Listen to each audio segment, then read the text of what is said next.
Another thing I wanted to cover, statistical fact that I wanted to cover, was the amount of oil that was dumped into the sea during the BP spill in 2010 in the Gulf of Mexico.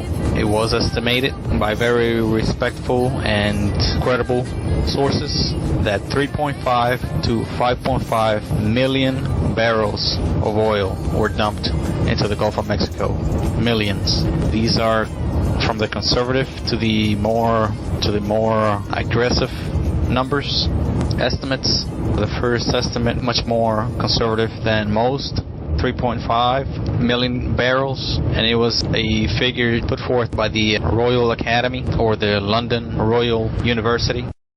3.5 to 5.5 million barrels is a huge amount of oil and gas dumped into the ocean. It's basically an amount that we cannot even begin to appreciate because it's just outside of our reference.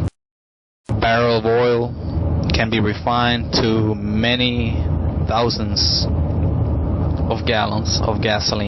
I'm not sure of the exact amount, but I estimate it to be in the thousands of gallons of gasoline. So just imagine, probably more than that. With the crude, this is crude that we're talking about. This is not refined oil or oil product from refined crude. This is crude oil and gas that is in its purest or crudest form. This is heavily concentrated material. This is not your common motor oil that you buy at the store. That itself is highly refined from crude. So this is crude oil that was dumped into the ocean, and it is very difficult, nearly impossible to dilute without very heavy and industrial grade solvents. So that right there gives you an idea of the extent of the damage that was caused by the Gulf spill. The last point I want to raise in this show that will be wrapping up my theme of disadvantages of being part of the power grid or power structure as it exists. And the last point is TV services. I am very much against paying for TV services for entertainment, especially because it is something that's, one, power consuming, two, time and resources consuming, and it's just unnecessary. You can have plenty of entertainment without having to pay funds for TV services. Education, inspiration, you name it, and it's there. It's happening right now. There's a report that it's about how the TV culture is just a dying culture. TV ratings are just taking a plunge all over the place. Networks are scared to death about the recent ratings that they have been getting. The major networks are rethinking their strategies, are getting more aggressive. As you can see with the TV shows, there are more everything, basically. More extreme in every sense of the word. Just flip through the channels and you'll be surprised. You'll know exactly what I'm talking about. There's more violence, more exposure to hate crimes, all kinds of things that used to be taboo. Now they're mainstream, they're well accepted. All kinds of, especially violence. Violence is just something that has taken over, and it has spread wild, out of control, into prime time. Every time of the day you can tune in and be exposed to scenes of violence like no other time prior. Violence has taken such hold in our society, and it's so well accepted that kids are highly encouraged to support it, to view it, to watch it, and with no kind of regard to the effects of this kind of exposure. There are groups that are beginning to pay attention and find the actual causes and are beginning to find the consequences of being exposed to a large dose of violence.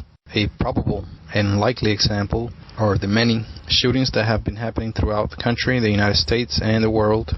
Mass shootings, what they call active shooters, is something that's on the rise. Obviously, in the last decade, there have been a lot more than in the past. Probably about 2 to 3 decades, reporting has not significantly changed. So it's not a factor of how much reporting is done. Yes, there is more cameras out there, there's more cell phone videos and more photos. But this does not subtract from the fact of journalistic reporting done in a professional level, that has not changed very significantly to the point where it's going to affect how many of those cases we see as far as shootings, mass killings. This is something that's obviously on the rise.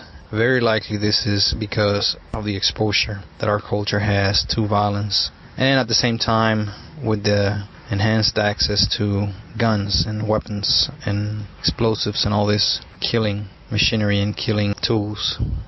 But I digress on that subject. Back to my main point of TV being a highly unnecessary and even harmful habit.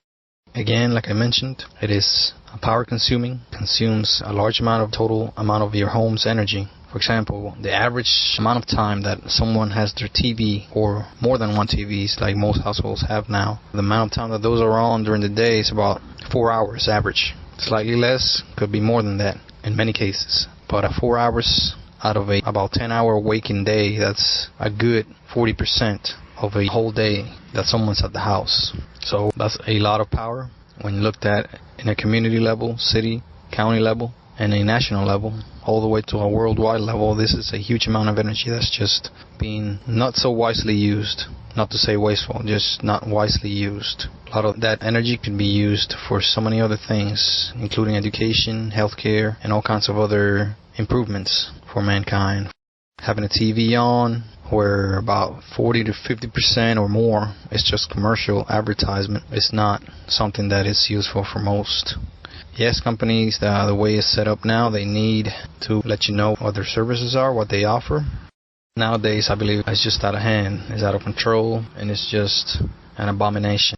It has grown so grotesquely that it's just ridiculous. You tune in to a paid show, or where you pay for let's say a premium channel, and it's full of infomercials. I just found out that many of the networks, including the networks that were traditionally associated with education, like the Discovery Channel, are the ones that have been taking the greatest hit as far as ratings.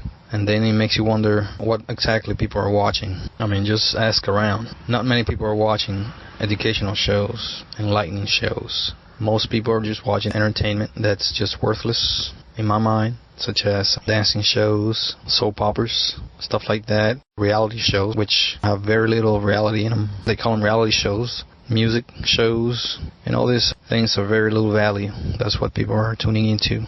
Very little is used for actual gain in advancement as far as health, science, knowledge, social issues, art. News is just full of commercial advertisement, and it's just riddled with biased reporting. Not only politically biased, but also commercially biased. You don't see advertisement whenever there's a major news show where, in the news network, you hardly ever see any kind of advertisement against a major corporation because of any kind of wrongdoing or any kind of harmful product that they may be selling.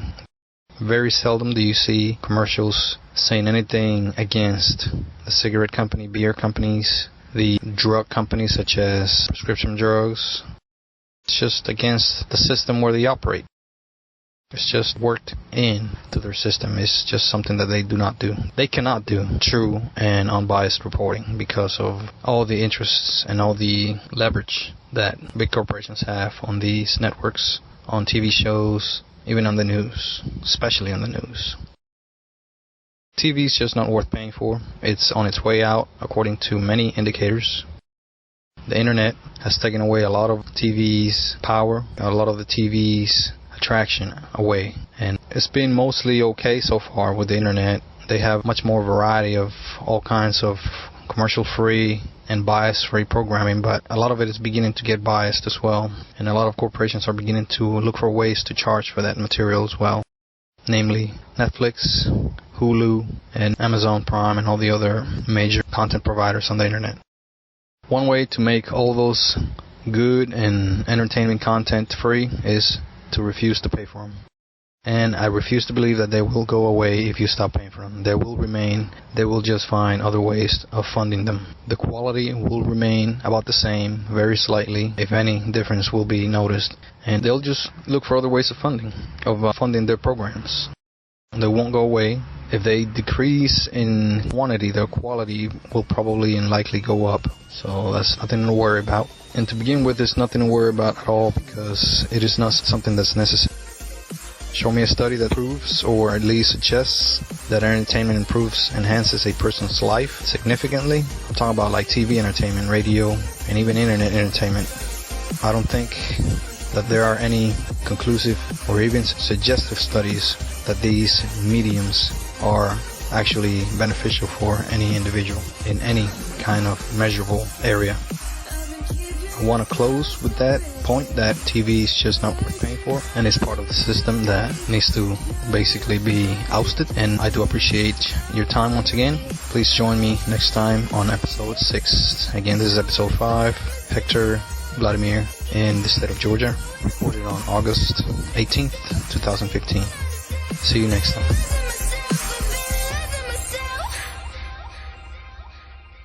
So purely, I'm pushing myself to the edge, not letting go away.